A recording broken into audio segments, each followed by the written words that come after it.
Ìwé mímọ́ wípé ra òtítọ́ kó má sì ṣe tà. Ọ̀rọ̀ Ọlọ́run alààyè tó ṣetán láti gbọ́ yìí ló jáde láti ẹnu ikọ̀ àti ìríjú Ọlọ́run alààyè Evangelist Babátúndé Samuel. Tẹ́tí gbọ́ ọ̀rọ̀ náà kó sì di alábùkún fún ní orúkọ Jésù Kristi. Let's go into the book of Luke, chapter 2, verse 7 to 11.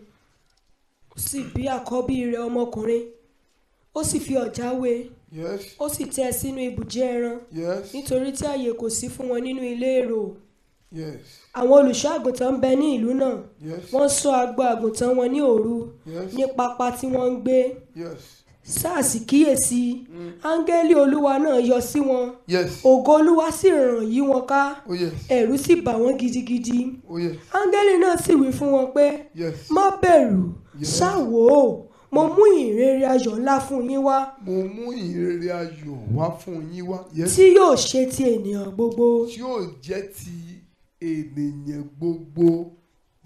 Nítorí a bí olùgbàlà fún yín lónìí ní ìlú Dáfídì tí í ṣe Kristi Olúwa. Amen. Àmín. Mo ń bá a sọ̀rọ̀ lónìí. I'm speaking to us today. Lórí ìbí tó ju gbogbo ìbí lọ láyé. The greatest birth on earth. Ìbí tó ju gbogbo ìbí lọ láyé. The greatest birth on earth. Yorùbá gbà pé. The Yoruba people accept that. Ìbí ò jù bí. Birth is not greater than birth. Bí a ṣe bẹ̀rù. As a slave is being given birth to, so is a child given birth to. Òwe yẹn mo gbà bó ṣe lápá kan. That proverb is correct in some areas. Ṣùgbọ́n nípa ti ìbí Kristi. But by the birth of Christ. Ìbí Kristi ṣe gbogbo ìbí láyé. The birth of Christ is the greatest on earth. A ti rí gbogbo àwọn ìbí akọni nínú Bíbélì. We have seen the birth of so many generals in the Bible. A ti ẹ̀ gbọ́ ìtàn sọ fún wa lẹ́nu àwọn from history. Bàbá. From the mouth of fathers. Nígbà tí a bí akọni kan tó jẹ́ wòlíì lórílẹ̀-èdè. A general was born, a prophet was born in Nigeria. Wọ́n ní àrá sán nígbà ìbí ẹ̀. Thunder strike at his birth. A rí pé àmì kan nìyẹn. That was a sign. Tó mú kí ìbí irú wòlíì náà kó yàtọ̀. That make the birth of such prophets to be different. Ṣùgbọ́n ìbí tá à ń sọ nípa ẹ̀. But this birth we are talking about. Bí ẹ̀dá alààyè kan sí ayé rí. No one has ever been born into this world. Kò sí bí ó ti wù kọ́ Ọlọ́run lo akọni kan tó nínú Bíbélì. No matter how great God uses a general in the Bible. Àbí ní ayé tá a tiẹ̀ wà lákòókò. Or in this present world we have. Kí àwọn ọ̀run yọ̀ nítorí ìbí ẹ̀. That the heaven will rejoice at his birth. Kò ṣẹlẹ̀ rí. It has never happened before. Ṣáájú eléyìí. Before this. Kò ṣẹlẹ̀ rí. It has not happened. Lẹ́yìn eléyìí. After this. Kò ṣẹlẹ̀ mọ́. It has not happened. Ìbí tí àwọn ọ̀run yọ̀ nítorí rẹ̀. This is the birth that heaven rejoices over. Ìbí tí áńgẹ́lì polongo rẹ̀. This is the birth that angels announces. Ó ní ìwé orin tá a kọ yẹ. That's why we sang the song. Láàárọ̀ nínú ìsìn. In the hymn book. Pé ìtàn ìyanu ti fẹ́. Wonderful story of love. Tell it to me àwọn áńgẹ́lì ròyìn rẹ̀. The angels proclaim it all abroad. Ìbí tí àwọn áńgẹ́lì ròyìn láyé. The birth that the angels proclaim on earth. Ìbí Kristi ni. Is the birth of Jesus Christ. Ìbí tí àwọn ogun ọ̀run sọ̀kalẹ̀ láti ọ̀run. The host of heaven came down. Láti yọ ayọ̀ rẹ̀. To celebrate. Ìbí Kristi ni. Is the birth of Christ. Bó tilẹ̀ ṣe pé ènìyàn la bí fún. Even though he was born from man. Àwọn áńgẹ́lì yọ̀ nítorí rẹ̀. But the angel rejoices over him. Bí Mósè ṣe lé agbára tó. As powerful as Moses was. Bí Ọlọ́run ṣe lo Mósè tó. As God used Moses powerfully. Bí Mósè ṣe ní àǹfààní tó. As Moses had so many privileges. Tó rí Ọlọ́run lójúkorojú. I saw God face to face. A gbọ́ pé áńgẹ́lì yọ̀ nítorí ìbí ẹ̀. We never heard that angels rejoices during his birth. Bí Ọlọ́run ṣe lo Elijah tó láyé. As God used prophet Elijah on earth. Tí Elijah pe náà sọ̀kalẹ̀. That Elijah called fire down from heaven. Onírú iṣẹ́ àmì àti ìyanu ni Elijah ṣe. Elijah wrought so many signs and wonders on earth. Òun ò kú kò tọ́ kú wò. He didn't die, he didn't taste death. Ṣùgbọ́n bí ìrìn àjò Elijah ti lógo tó ní. But as glorious as Elijah's journey was. Àwọn ogun ọ̀run ò torí rẹ̀ yọ̀ sí. The host of heaven didn't rejoice at his birth. Mo wòlíì kan nínú Bíbélì Elisha. You have a prophet in the Bible, Elisha. Ọmọọṣẹ́ Elijah. He was the servant of Elijah. Bí ìrìn àjò ayé ẹ̀ṣẹ̀ lógo tó. As glorious as his journey on earth was. Gbọ́ pé àwọn áńgẹ́lì yọ̀ nítorí ìbí ẹ̀. We never heard that angels rejoices at his birth. Áńgẹ́lì ò kéde ìbí rẹ̀. Angels did not proclaim his birth. Àwọn akọni bẹ́ẹ̀ bẹ́ẹ̀ lọ́dún Bíbélì. There's so many generals like that in the Bible. Wòlíì Àìsáyà. The prophet Isaiah. Ó ṣiṣẹ́ àmì àti ìyanu kan nígbà ọba ayé Hezekiah. Wonders and signs during the time of Hezekiah. Ó ṣiṣẹ́ àmì àti ìyanu kan. He wrought one wonder sign. Kí ni iṣẹ́ àmì àti ìyanu náà? What was it? Ó dá ọjọ́ padà sẹ́yìn. He reversed the day. Bílí pé òòrùn padà sí ẹ̀yìn. Ó dá ọjọ́ ló dá padà. He reversed a whole day. Bí àwọn iṣẹ́ ṣiṣẹ́ agbára tó. As mighty as these ones were. Gbọ́ pé áńgẹ́lì yọ̀ sí ibi. We never heard that angels rejoices at their birth. Bákan náà ni Joshua. Likewise Joshua. Ẹni tó dá ọ̀run dúró. Who stopped the sun. Ó dá ọjọ́ dúró fún odi 24 hours. A whole day for 24 hours. Òkú níbi tó wà. The sun didn't leave its place. For good 24 hours. Fún wákàtí mẹ́rìnlélógún. Bíbélì pé kò sí irú ẹ̀ mọ́. The Bible says there is nothing of such again. Ṣùgbọ́n bó ṣe ṣiṣẹ́ agbára ètò. But as he brought this wonder. Síbẹ̀síbẹ̀ náà. Still yet. Àwọn ogun ọ̀run yóò sí ibi. The host of heaven didn't rejoice at his birth. A wá rí pé Jésù yìí. You see that this Jesus. Ẹni tí àwọn wòlíì àti òfin sọ̀rọ̀ nípa rẹ̀. Whom the prophet and the Lord speaks about. Ẹni tí Mósè tìka rẹ̀ sọ fún àwọn mẹ́sàn-án nípa rẹ̀. Moses himself told the Israelites about. Ó ní wòlíì kan bíi ti èmi. He said a prophet like me. Ni Olúwa yóò gbé dìde sí. The Lord will raise one more time. Ó lẹ́nikẹ́ni tí ò bá sí ìgbàgbọ́ yóò ràn kúrò láàrin àwọn ènìyàn. Whosoever doesn't believe him shall be ruined among his people. Ẹni tí gbogbo àwọn wòlíì sọ tẹ́lẹ̀ nípa rẹ̀. Who all the angel, all the prophets spoke about. Ìbí rẹ̀ lágbára torí pé. His birth was so mighty. Ó gbogbo nípa rẹ̀ láti sọ tẹ́lẹ̀ nípa rẹ̀. Everything about him has been proclaimed. A sọ tẹ́lẹ̀ nípa ìbí rẹ̀. Everything has been prophesied. Ẹ jẹ́ lọ sínú ìwé Àìsáyà. Let's go to the book of Isaiah. Orí 9. Orí kẹsàn-án. Ẹsẹ̀ 6. Verse 6.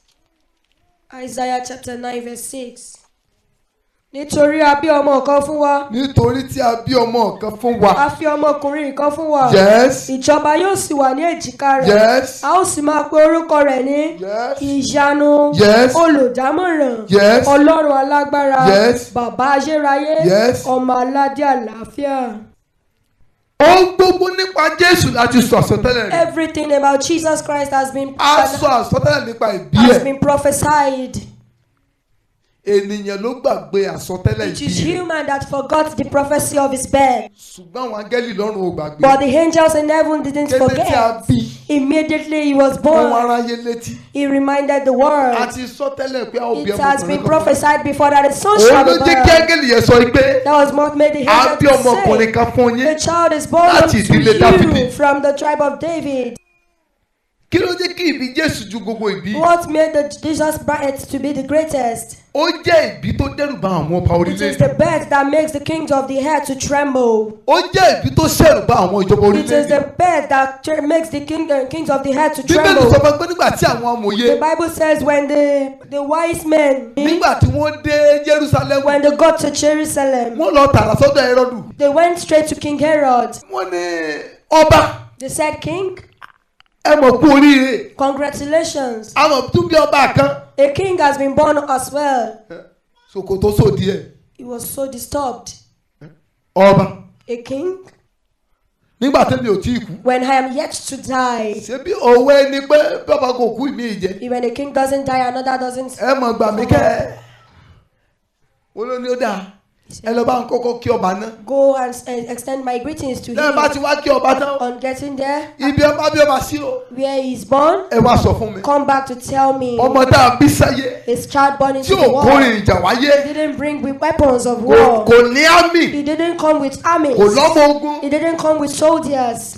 Kò ní entourage. He didn't come with entourage. Síbí àwọn ọba tó ní sójà. Yet still the kings tí with wọ́n control orílẹ̀-èdè. The kings that control ẹ̀rù bà wọ́n. They trembled. Wọ́n mì tìtìtì. They were afraid. Ìjọba wọn mì tìtìtì. Their kingdoms were shaken. Bíbélì tó ránṣẹ́ sí àwọn àgbà Ísírẹ́lì. The Bible says he sent to the elders of Israel. Ẹ gbọ́. That listen. A sọ pé a ó bí ọba. Is it so that a king will be born?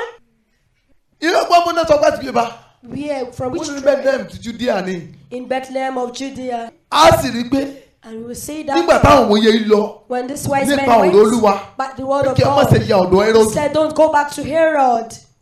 wọ́n ní Hẹ́rọ́dù sì rán àwọn iṣẹ́ jáde. And Herod sent his ẹ messengers lọ pa àwọn out. ọmọdé láti ọdún méjì Go and kill children from 2 years wá sísàlẹ̀. downward.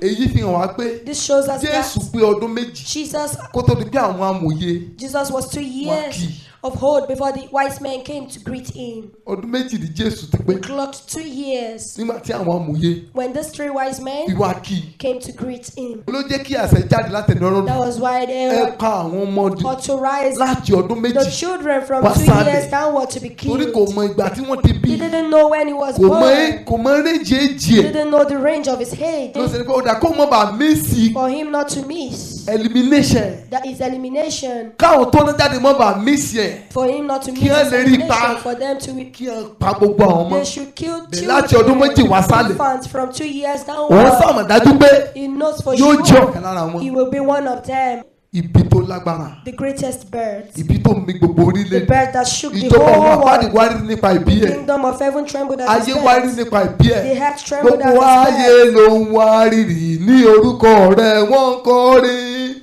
ó ti tóbi tó Jésù àti ìbí rẹ̀ Even his birth ní ìwárìrì tinú ayé. that makes the earth tremble.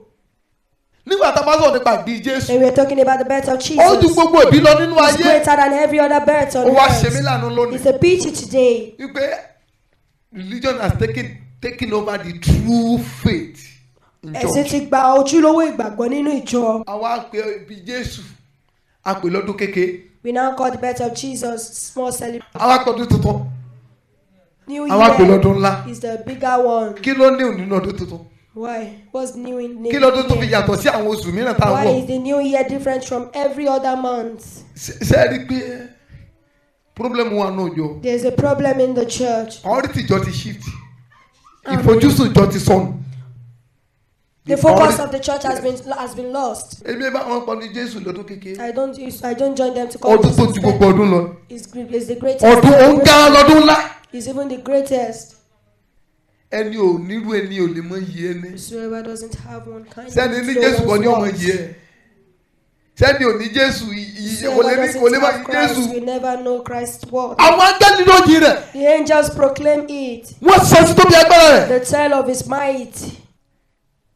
nítorí ìbí Jésù yìí. Because of Jesus' birth, à ń pe ọkùnrin kan we call a man, à ń pè ní Símónì. Simon. òun ní ẹ̀mí mímọ́ sọ fún He was told by pé the kì yóò rí ikú that you won't taste títí death tó fi fojú kan Jésù until you see Jesus face títí tó to fi face. kọ ìbí Jésù. Until you experience the birth of Jesus á tẹ̀lé pé Christ. ọ̀rọ̀ iṣẹ́ And it came to pass. ọ̀rọ̀ iṣẹ́ It came to pass. torí pé ìbí Jésù lágbára. Because birth of Jesus is so Ìbí Jésù powerful. lágbára. The birth of Jesus is so powerful. kí ló mú ìbí Jésù ṣe pàtàkì. What makes Jesus' birth to be kí ló special? tó tóbi ju gbogbo ìbí What lọ. makes it to be greater than every ó other ní birth? wípé òun ní ìgbàláyé rọ̀ mọ́. Is because the salvation of the world is tied to him. ìgbà tí àti ìbí Jésù When Jesus was yet to be born, ìrètí ọ̀run ò sí fẹ́nikẹ́ni. there was no hope of heaven to gbogbo àwọn tó anyone. ti wà ṣáájú Jésù Everyone that has existed before Jesus Christ, tí wọ́n jẹ́ wòlíì that were tí wọ́n jẹ́ prophets, akọni that were generals nínú ìgbàgbọ́ in faith, wọ́n kàn fi ìgbàgbọ́ rìnrìn àjò ayé they wọn were náà just bẹ́ẹ̀. working by faith. ṣùgbọ́n ìdánilójú àti dọ́run But the assurance of getting to heaven, inú Kristi náà fi sí nínú ìgbàgbọ́ wọn. they put it in Christ Jesus. ìbáṣe pé Jésù wá sáyé Had it been Jesus didn't gbogbo come to the ìgbàgbọ́ tí world, wọ́n ní láyé all the faith they have on ìbá ti earth já sí òfo. would have been in vain. ìbáṣe pé àbí Jésù Had it been Jesus was not gbogbo born, ìrètí àwọn wòlíì all their kò bá hope já sí asán. would have been in gbogbo vain. àsọtẹ́lẹ̀ ní ìwé mímọ́ All their kò bá já sí prophecies would òfo. have been in gbogbo vain. òfin nípa Kristi All the laws kò bá according já to sí Christ òfo. would have been in vain.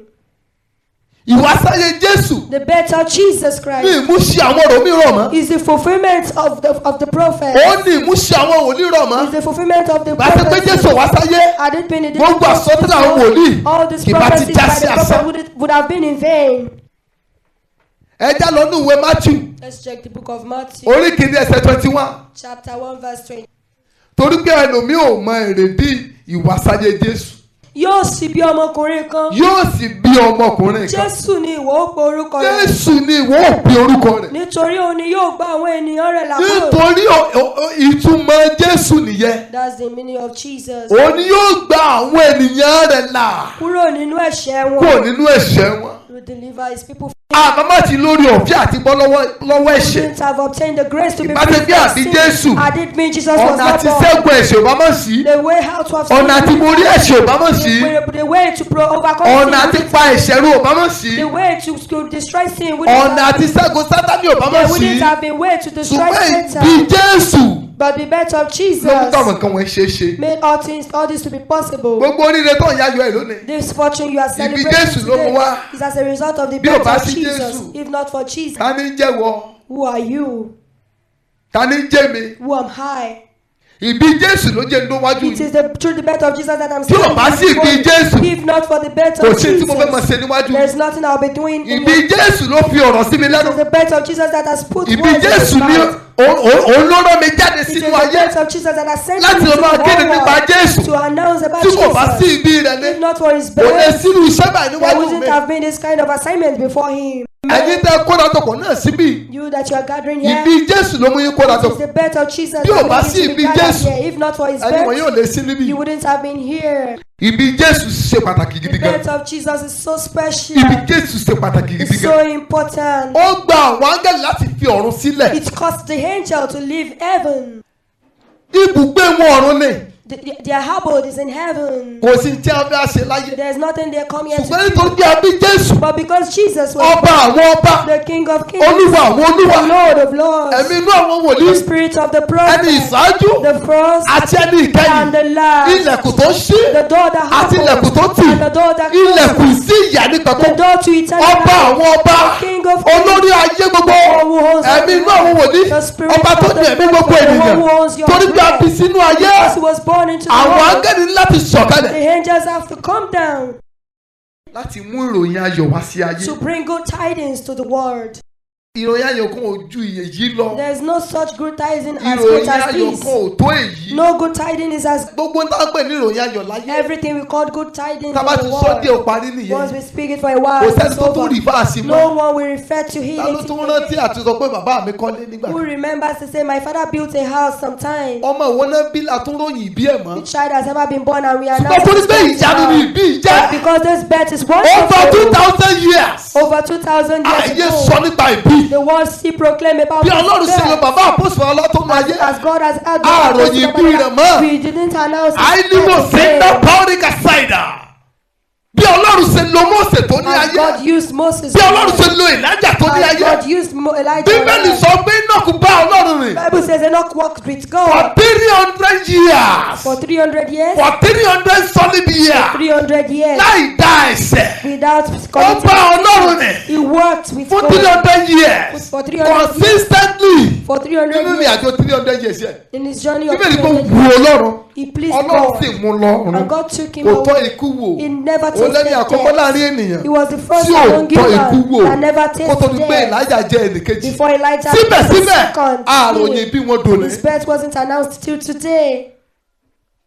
ṣùgbọ́n ìbí tó mi ayé. But the birth that shook the world. kí ló jẹ́ àwọn ìròyìn bí Jésù. Why do we still proclaim the birth of Jesus? ohun gbogbo nípa rẹ̀ la sọ àtọ́tẹ́lẹ̀. Everything about him has been prophesied. a sọ àtọ́tẹ́lẹ̀ ibi tá a bí sí. The place he will be born has been oh my prophesied. God. a sọ àsọtẹ́lẹ̀ ìgbé ayé tí ó gbé. The kind of lifestyle he will grow. a sọ àsọtẹ́lẹ̀ ikú As tí we ó kú. proclaim the time of death he will die. a sọ àsọtẹ́lẹ̀ ọ̀rọ̀ tí ó tẹnu ẹ̀ The jáde kind lórí of words nígbà that tó will bá máa kú. proceed of his mouth when he Psalm will 22 die verse 1. has been proclaimed. Psalm 22 verse 1. Ìwé orin Dáfídì orí kejìlélógún ẹsẹ̀ kínní. Ọlọ́run mi. Ọlọ́run mi. Ọlọ́run mi. Ọlọ́run mi. Èé ṣe tí ìwọ fi kọ̀ mí sílẹ̀. èé ṣe tí ìwọ fi kọ̀ mí sílẹ̀. Tí ìwọ sì. èyí ni ọ̀rọ̀ tó jáde lẹ́nu Jésù. This was the word that proceeded Nígbà tó dé orí igi from àgbélébùú. Jesus' mouth. ní ìmúṣẹ àsọtẹ́lẹ̀ àwọn wòlíì. For the prophecies to be fulfilled. Bíbélì sọ ní ìwé Psalm 34. The Bible says in Psalm ó ní ọ̀kan nínú egun rẹ̀ kò sì fọ́. none of his bone was a rí i pé broken. èyí ṣẹlẹ̀ ní ọjọ́ tí ó kú. See, it happened on the day bí a of ti his kàn ní death. èso ní owó àti As ẹsẹ̀ tó. was nailed in his hands. egungun rẹ̀ ò fọ́. None of his bones was broken. egungun sóòrí pé ìyanu ni What you Jésù. see is a miracle bí a kàn yẹn ní èso lọ́wọ́. for someone to be nailed in his arm egungun ò dẹ̀ fọ́. and his A kàn bones léso didn't lẹ́sẹ̀. break. He was nailed in his feet. egungun ò dẹ̀ His fọ́. bones did not break. ó wá níbi Jésù ò jẹ́ ìyanu. And he said his birth is not wonderful.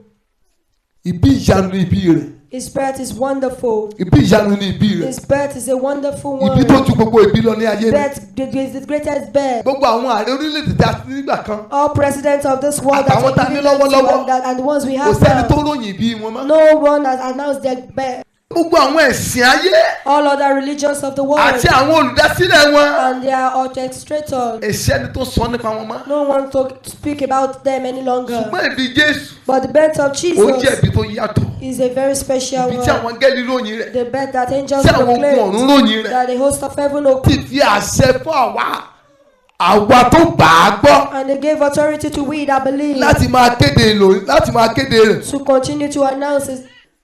Luke chapter 2 yẹn náà. Orí kejì. Ẹ jáwọ́ 12 to 14. Ẹsẹ̀ kejìlá. A fi àṣẹ fún wọn láti ọwọ́ àwọn áńgẹ́lì láti máa ròyìn ìbí yìí lọ títí láì. Èyí ni yóò ṣe àmì fún yín. Yes. Ẹ̀yin ò rí ọmọ wọn tí a fi ọ̀já wé. Yes. Ó dùbúlẹ̀ ní ibùjẹ. Yes. Ọ̀pọ̀lọpọ̀ ogun ọ̀run sì yọ̀. Àwọn ọ̀pọ̀lọpọ̀ ogun ọ̀run yọ̀. Ísírẹ́lì náà ní òjijì. Yes. Wọ́n yin Ọlọ́run. Yes. Wípé. Yes. Ògo ni fún Ọlọ́run lókè ọ̀run. Ògo ni fún Ọlọ́run lókè ọ̀run. Àti ní ayé àlàáfíà. Àti ní ayé àlàáfíà. Ìfẹ́ inú rere sí ènìyàn. Ìfẹ́ inú rere sí ènìyàn. A pàṣẹ fún àwọn olùṣọ́. The shepherds were given were commanded. Pé kí wọ́n lọ bẹ̀ sí nínú òyìn. That they should go and proclaim. They should proclaim. They should spread it abroad. Ìyìn náà dùnní. And the proclamation to Kò sì kú. did not have. Ó wà títí láéláé. It exists till Ẹ jẹ́ sọ kíni kan fún yín. Let me tell you something. Àgbékalẹ̀ ìjọ. The establishment of a Kò lágbára church láti cancel tá a pè ní doesn't ibi have the Jésù. power to cancel what we call birth of Jesus. Ẹ̀kọ́ ìjọ. The teachings of the church. Kò ní agbára. Their principle doesn't Láti have tẹ̀ bí power Jésù rì. Torí pé a rí àwọn ìjọ kan. Because we have some churches. Tí ìgbékalẹ̀ tí wọ́n tún yàtọ̀. That their principles are different. Tí wọ́n gbọ́ àwọn ọmọ ìjọ wọn gbé. They teaches their Kò members. nílò fún wọn láti ṣayẹyẹ kérésì. You don't need to celebrate Kò Christmas. nílò fún wọn láti ṣayẹyẹ You don't need to Jésù. celebrate the birth of Jesus. Nínú wọn ṣe é pé ní ìwà ìbọ̀rìṣà. That's why we call it idolatry. Tí ò bá sí ìbí rẹ̀. If not for his birth, Ẹ̀yin lè mọ yọ̀yọ̀ ikú rẹ̀. will you be announcing? Tí ò bá sí ìbí rẹ̀. If not for his Ìgbàlá birth, tẹ̀ ń sọ pé ní lónìí. that salvation Ẹ̀yin you lè ní. have today, can you have it? Sẹ́ni òbí lè kú ni. So the person that didn't give birth to can die. Sẹ́ni òbí ẹni wọn ò bí sínú Can the ayé. person that was never Ó lè given kú birth fún to yín. can he die for your sin? Ìwà amukú-mẹ́kọ̀ọ́ àti ìṣìwèrè. Such a foolish act. There is problem in too much of knowledge. Ìmọ̀ àmọ̀jù ìṣòro ni. Àmọ́ bí ẹ ṣe ìwádìí tí wọ́n dé. We don't know to what extent they have done their own Ìbí findings. Jésù kíní kan. Said the birth of Jesus Wọ́n ní Catholicism ló gbé yẹ̀ wọlé. was brought about by It's an Catholics. idolatry stuff. It's a this is Ìwà a that. ìbọ̀rìṣà ni. Kò sí tó kàn wá pẹ̀lú bí tó ti We wá. have no business with this Bíbélì source. sọ fún wa nígbà The ìbí rẹ̀. Bible told us about his birth. Bíbélì fi ìpínlẹ̀ múlẹ̀ fún wa pé àwọn akẹ́bí sọ̀rọ̀ nípa rẹ̀. established that the Èé ṣe evidence fáwọn wà níyàn lórí proclaimed ẹ̀. it. Why won't we rejoice? Ọjọ́ over kọjọ́ tó bá wù ká mú. whichever day we pick Ká sọ pé a bí Jésù. that Jesus was Ìyẹn ìwé born? kójó rí fífọ́. That doesn't mean What we is should have only a day. necessary ni pé a ṣe àjọyọ̀ ìbí rẹ̀. What is necessary is that we Àwọn kan ní àwọn rejoice. apostoli ò ṣe ọjọ́ ìbí ẹ̀. Àwọn apostoli ò celebrate The ẹ̀. apostles did not Àwọn ìjọ ìṣáájú ò celebrate celebrate it. The early churches did not celebrate it. Ẹ̀rọ là ń rìn nínú ẹ̀. We are working in error. Gbogbo tó ṣẹlẹ̀ nínú kátólì Bíbélì. It's everything that happened written in the Bible. Jòhánù wípé John said ìrere Jòhánù. in the book of John, Jòhánù àyànfẹ́. John the beloved, Ó ní pé tó bá ti pé gbogbo tí Kristi ṣe lánìkà kọ sí ó ní ayé ò lè gbà á. had it been every works of Jesus was to be written in this book, Tó bá ti pé gbogbo tí there would ìjọ be no ìṣáájú ṣe space. náà lákọ. Had it been it's everything that Tani ò lè gbé the churches Bíbélì kiri. in the early churches did, we would be able to carry the Bible around. Àwọn tó ṣe kókó ni a ti pa ẹ̀mí Ọlọ́run kọ sínú Bíbélì. Important key points have been written here by the Spirit of God. Nígbà tí Bíbélì ti sọ̀rọ̀ lẹ́ẹ̀kan ṣoṣo lórí ìbí Kristi. When the Bible has spoken once about the birth of Jesus, Kò tún nílò ká túmọ̀ ròyìn nípa ìbí rẹ̀ mọ́ nínú don't Bíbélì àti need to sọ lẹ́ẹ̀kan proclaim ṣoṣo. his birth again because Bíbélì wípé ẹ̀kan ni Olúwa sọ̀rọ̀. God has spoken once. Ẹ̀ẹ̀mejì ni mo gbọ́ òun rẹ̀. Twice have I heard his Nígbà tó ti wà voice. lákọsílẹ̀ lẹ́ẹ̀kan ṣoṣo. As it has been read, Kò tún lè kásẹ̀ túmọ̀ tún kọ àwọn àkọsílẹ̀ we mìíràn no mọ́. longer need Nípa bí àwọn kẹsẹ̀ ti sáyé. as how some people celebrated. ṣùgbọ́n bíbí ìṣe wá ṣe pàtàkì tó. But as special as this birth is, bíbí ìdára tó. as good as this birth is, tí àwọn áńgẹ́lì ròyìn rẹ̀. and that the angels proclaim, tí àwọn ogun ọ̀run ṣe àjọyọ̀ rẹ̀. that the host of heaven celebrates over. báwo ni a ṣe ń ṣàjọyọ̀ ẹ̀ lónìí. We're celebrating him today. wọ́n ní ògo ni fún Ọlọ́run lókè. Say glory to God in the ìfẹ́ rere highest. sí àwọn ènìyàn. The love towards the world people. bó o la ṣe ń celebrate bí Jésù lónìí. How do we celebrate the birth of Christ ó today? bà nínú jẹ́. It's so saddening. ó jẹ́ tó tí ó sọ sílẹ̀ tó tún buyọ̀ sí. It's so disheartening pé ní ọjọ́ ìbí Jésù. that the day of his birth, tó yẹ kó jẹ́jọ́ òrònú gidi. that should be the day of repentance. fún ọ̀pọ̀lọpọ̀ onígbàgbọ́. To so many tó yẹ believers, kó jẹ́ ọjọ́ àkíyèsí àti ṣíṣe àwárí ayé rẹ, examining your spiritual life. yíyẹ ìwà ìrìnàjò ẹ̀mí rẹ wò. wọ́n bá nínú jẹ́ pé It's so saddening òun now. lọ́jọ́ tí àwọn lọ́jọ́ gígé aṣọ bẹ́ẹ̀. It's the day we have to cut clothes, bíbí aṣọ tuntun sọ́run. putting on good clothes, new ones, wíwá ẹran ní túláàsì láti jẹ. looking for meat by force to eat, looking for chicken to eat. wíwá ẹran ní túláàsì láti jẹ. by force. By force, by fire. ó jọjọ́ tẹ́lọ̀mí yàn lọ́jọ́ jíjẹun kiri ilé onílé. It's a day some people have even assigned to eat in houses, from houses to houses. ohun ìbànújẹ́ ni o. It's so disheartening. àwọn èèyàn wá jó bí aláìnírònà. Some people will now eat wọ́n á jó food. bí ẹni ò ní kú mọ́. They will eat as if they will not die anymore. wọ́n á jó Okay, bí they ẹni will tí ò nírònú ọ̀run. dance as if they don't have the thought of heaven. ọjọ́ kérésì yẹn lẹ́nu ò máa jà sí ráìsì. That Christmas day, people will be fighting over ọjọ́ rice. kérésì yẹn lẹ́nu ò máa jà sásọ. Some people will be fighting over new ìyàwó clothes. mi ò bá ọkọ rẹ̀ jà. The wife will fight her torí husband kòkòrò owó aṣọ. because there's no money to buy new clothes. ẹlòmíì ò bá ọkọ ẹ̀ jà. Some wives will fight Torí their kò ra bàtà husbands. fún. There's no money to buy new shoes. ẹlòmíì ò bọ́kọ jà. Some people will fight their torí kò husbands rówó oorun gbà láti lọ because ṣe irun there's no sórí. money to make good hair. ó fẹ́ look good lọ́jọ́ ayẹyẹ ìbí Jésù. On the celebration of Jesus' ó birth, wà concern láti look good he's physically. concerned about looking good outwardly, ṣùgbọ́n spiritually nǹkan but spiritually, kò má tà sí. it doesn't matter to her. ọjọ́ kérésì jẹ́ ọjọ́ tó yẹ kí Christmas Day èèyàn yẹ kó ronú ọjọ́ ayé ẹ̀. is a day to think kó about ronú your lórí iṣẹ́ life, ìsìn ẹ̀ gbogbo. to think about all your services pé before Jésù God. tó torí mi wá sí That ayé this yìí. Jesus that came to this world kí because of lèmi me, kẹ́tì ìfàyè mi gbé ṣe fún. what have I done with my life for Him? ọkàn mélòó mo ti ìfàyè mi jèrè fún How many Jésù. souls have I won for Christ through my life? olórin kan ní wọ́n lọ ní ọwọ́ òfò kí lọ pàdé Jésù bẹ́ẹ̀ kò sí èso kan lọ́wọ́ mi tí mo lè mú pàdé rẹ̀. olórin tó kọrin wọ̀nyí nígbà tó wà ní ìṣòro When he was in problem, nígbà tó wà ní ìdààmú when he was in problem, ló gba Jésù lólúwa tó he lùgbà. accepted Jesus as his Lord and Savior. arákùnrin This man ó jẹ́ ògbójú ẹlẹ́ṣẹ̀ gidi. was a chronic sinner. ó wá ní àìsàn kan tá à ń pè ní tuberculosis. He now has a disease called tuberculosis. ikọ́ fẹ́ He can't kò survive. lè là á. He can't survive. nígbà tó wá dójú ikú When he got to the point of death, èyí jẹ́ ìbànújẹ́ fún un. this was so saddening wípé to him òpin ayé òun tó mọ Jésù. that at the end of his life he knows ó wá tó Jesus. sọ pé He now said, ikú kò lè dẹ́rù bà mí I cannot torí forget. Jésù ti gbà mí. because Jesus has delivered me, ṣùgbọ́n pé mò ń lọ lọ́wọ́ òfò. but that I'm going empty-handed. irú yìí ìbọkàn mi jẹ́. This one saddened my heart so much torí pé mò ń lọ sí ayérayé because he's going to eternity láì rí ẹ̀kankan mú lọ. without any soul. èyí ló jẹ́ ìbànújẹ́ fún mi. That's what is saddening my heart. ṣùgbọ́n ìbànújẹ́ lónìí. It's a pity today. ohun tó ń bá ọ̀pọ̀lọpọ̀ nínú What jẹ́. saddens people's hearts? láì rí lẹ́kọ̀ọ́ He's unable to build a house, àríwọ́ tó lò unable to ride your own àìríṣẹ́ car, gidi unable to get to Àìní secure a good ìgbéga. job, àìlówó lọ́wọ́ lack. ẹlòmíì ò jèrè ọkàn None. So many people have not won any life. láti January 1 From January 1st títí December to 25 December 25th, kò ẹlòmíì ò lè tọ́ka sí ọkàn kan báyìí tó jèrè fún Jésù. cannot point to a single soul that you have won. gbogbo àdúrà rẹ̀ sì rèé. All your prayers Olúwa point. ṣe Olúwa ṣe Lord, do Olúwa it. lànà Lord, do Olúwa it. lànà Lord, fún mi make lówó way, fún mi make lówó way, give me money. Jésù oríire Jésù Let me be oríire. fortunate. kò jà fún ọkàn kan rí. Didn't fight for a single soul. Christian aláìlóṣù ni ọ́. You are a fruitfulness Christian. Kristẹni aláìléso ló jẹ́. Ó ní ẹni yọ àwọn tí ń ṣègbè ṣáájú ẹni kú sọ fún wọn pé Jésù lè gbà wọ́n là. Yọ àwọn tí ń ṣègbè. Rescue the perishing. Last stanza ẹni yọ àwọn tí ń ṣègbè. Rescue those who are perishing. Iṣẹ́ tirẹ̀ ni. Is your duty. Olúwa yìí ó fagbára fún wọn. The Lord will empower you.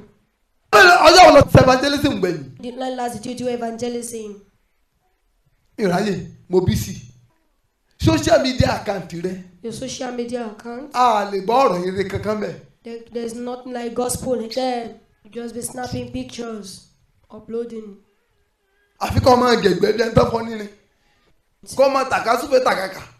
Gbogbo aṣọ tuntun tó o bá rà tó o bá wọ̀. Lọ́ọ́ fi ya fọ́tò lọ́ọ́ gbé síbẹ̀ kẹ́tọ́ ẹ̀ pé èyí ni Jésù ṣe o. Ẹ wo ṣe Olúwa. See the work of the Lord. Ṣé ẹ ló fọ́ lọ́run láyé ẹ? Does that show God in your life?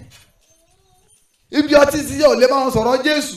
At your workplace you can't preach. Ọ̀nì kan lọ bùkún fún ọ, olóò pèsè owó fún ọ, owó tó wọ́n fi ra dẹ́tà, fọ́tò lọ́ fi upload tán. Àánú rẹ̀ ṣe mí. I pity you. Don't die like this. Mọ bàbá ikú. Ìbí Jésù. The birth of Jesus Christ. Kò tí ì lápá láyé rẹ. Hasn't made any impact in your life. Tí o bá mórí bọ́ dé ìjọba ọ̀run. If you don't strive to enter into the kingdom of God. Tí o bá múra kó dé ìjọba Ọlọ́run. If you don't eventually make it to heaven. Tí o bá délé. Ìbí Jésù. The birth of Christ. Kò lápá láyé rẹ ni. Doesn't have any impact in your life. Lágàgà. Strive. Múra. Struggle. Rí dájú pé. Ensure. Ìbí Jésù ò já sán lórí ayé rẹ. That the birth of Jesus is not in vain over your life. Torí pé bíbí ẹ ti lágbára tó. Because as powerful as his birth is. Ní ayé tá wà. In this present world we ló have. lágbára lẹ́yìn ikú. Is so powerful after death. Ẹni tí ìbí Jésù bá ti gbà láyé. Whosoever the birth of Jesus did not save. Yóò rán lọ́rùn àpáàdì. We will send him to hellfire. Ara tó jẹ́ kí ìbí Jésù jẹ́ ìbí tó ju gbogbo ìbí lọ nìyẹn. One of the reasons why Jesus' birth is very important. Ìbí Jésù tí ò bá ti ṣiṣẹ́ ìgbàlà láyé rẹ. The birth of Jesus didn't work. Yóò rán ọ lọ sí ọ̀run ègbé. He surely send you to hell. Já lọ wo John chapter 3 verse 16. Ìwé Jòhánù orí kẹta ẹsẹ̀ kẹrìndínlógún. Nítorí Ọlọ́run fi aráyé tó bẹ́ẹ̀ gẹ́. Nítorí Ọlọ́run fẹ́ràn aráyé tó bẹ́ẹ̀ gẹ́. Tí ó fi ọmọ bíbí rẹ̀ kan ṣoṣo. Ó fi ọmọ bíbí rẹ̀ kan ṣoṣo sí mi. Ẹnikẹ́ni tí ó bá gbà á gbọ́. Pé fún ẹnikẹ́ni tó bá gbà á. Má bàa ṣègbé. Kó má bàa ṣègbé. Ṣùgbọ́n kí ó lè ní ìyè àìnípẹ̀kun. Ṣùgbọ́n kó lè ní ìyè àìnípẹ̀kun. Verse 17.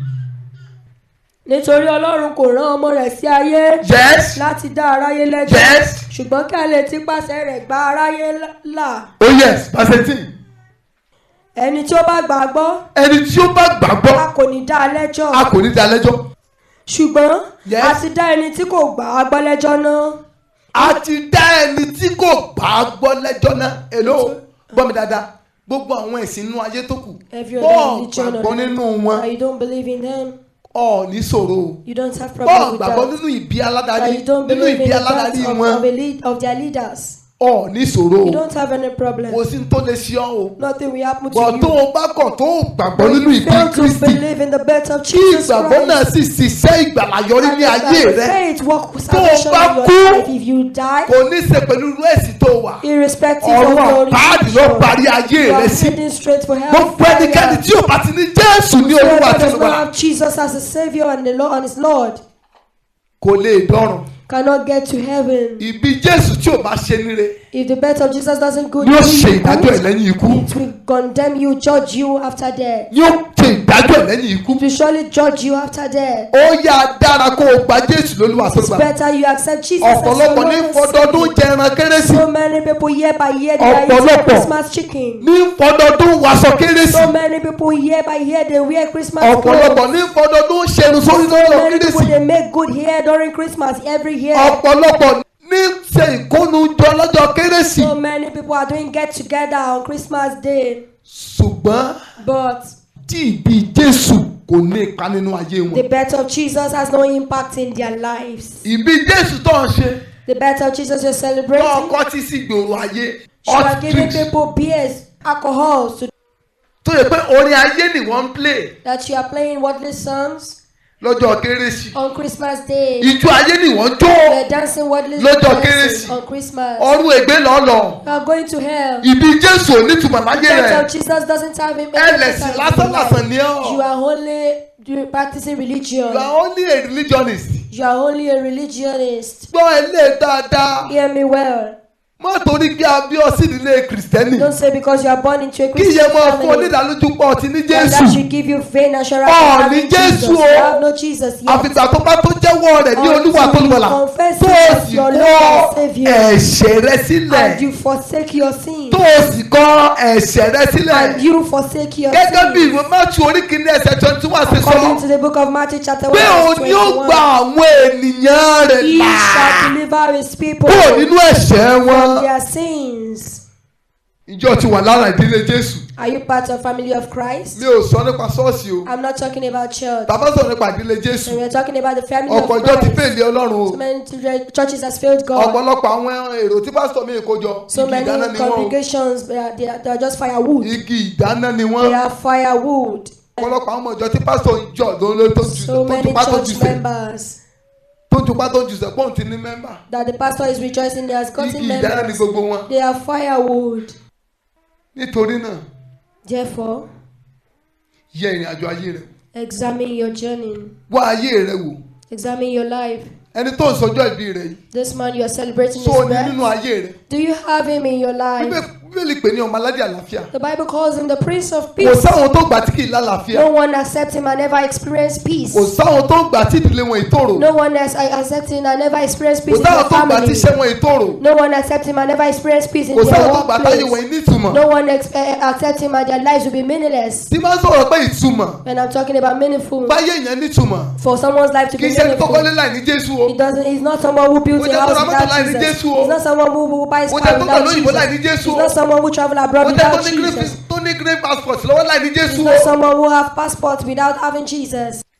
Àwọn tí ò ní Jésù ń ṣe àwọn oríire wọn yẹn o. The people without Jesus, they are being. So ìyẹn kọ́ ni yastik fún Jésù wà nù ayé ẹ That's o. not the yardstick that Jesus is in Ẹni your tó ní life. tí ayé ẹ nítumọ̀. Whosoever's life is Ó meaningful ní ẹni tí èṣù ò lè súnmọ́. is the one the devil cannot get Ó ní near. ẹni tí ẹ̀ṣẹ̀ ò nípa lórí ẹ̀ mọ́. The sin has no power over him any longer. Ẹlòmíì lówó tá à ń sọ yìí. Some of these people Tí kò are ní rich Jésù yìí. and they don't have Tó Jesus. bá mu títán lé ọtí. After getting drunk Ṣé at ní beer parlor, máa fi ṣẹ̀sín ṣe ní ṣẹ̀sín kiri. Tó ń towó tó lọ he ní. used to be disgraced with his money. Tó yẹ pé dírẹ́fà ni ó rọ sínú ọkọ̀. It's the driver that will just pack him into his car. Tí ó gbé wálé. You bring him home. Ibi bàtà rẹ̀ bọ́ sọnù sí kò mọ̀. Where his shoes got lost, he doesn't know. Odidi lọ́yà. A whole Odidi lawyer, pòfẹ́sọ̀. a whole Odidi professor, dọ́kítọ̀. a whole doctor. Ẹ wo bẹ́ẹ̀ sùn ṣe ṣayé ẹ̀. Imagine how the devil Ṣé is ayé àwọn yẹn wá his nítumọ̀? life.